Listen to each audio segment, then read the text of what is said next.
Friends, రేపు ఆదివారం తొలి ఏకాదశి అండి. మరి శ్రీ మహావిష్ణువుకి ఇష్టమైన ప్రసాదం జొన్న పేలాల పిండి.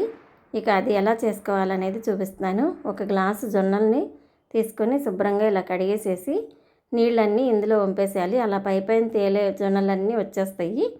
అలా తేలేవన్నీ పేలవన్నమాట. ఇలా వచ్చేసిన తర్వాత ఇప్పుడు స్టవ్ పైన ఒక గిన్నె పెట్టుకొని నీళ్లు వేడెక్కిన తర్వాత ఈ జొన్నల్ని ఇందులో వేసేసుకోవాలి. ఇలా ఒక్కసారి అలా ఉడకగానే స్టవ్ ఆఫ్ చేసేసుకొని మనం జాలి బుట్ట ఉంటుంది కదండి, అందులో ఇలా వడగట్టేసుకోవాలి.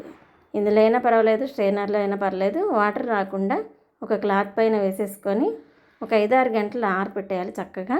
ఇలా అయితే ఆరిపోయినాయి పొడి పొడిగా. ఇలా ఆరిపోయిన తర్వాత స్టవ్ పైన ఒక కళాయి పెట్టుకొని హీట్ ఎక్కిన తర్వాత కొంచెం జొన్నల్ని ఇలా వేసుకొని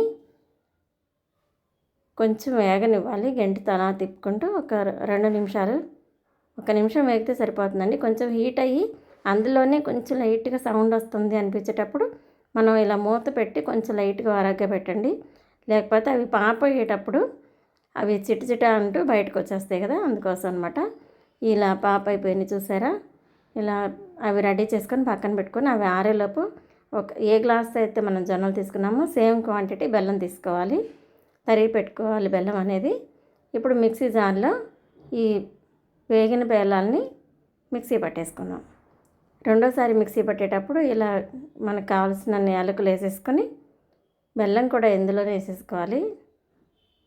లాస్ట్ రౌండ్లో ఇవన్నీ వేసేసుకొని మిక్సీ పెట్టుకోవాలి.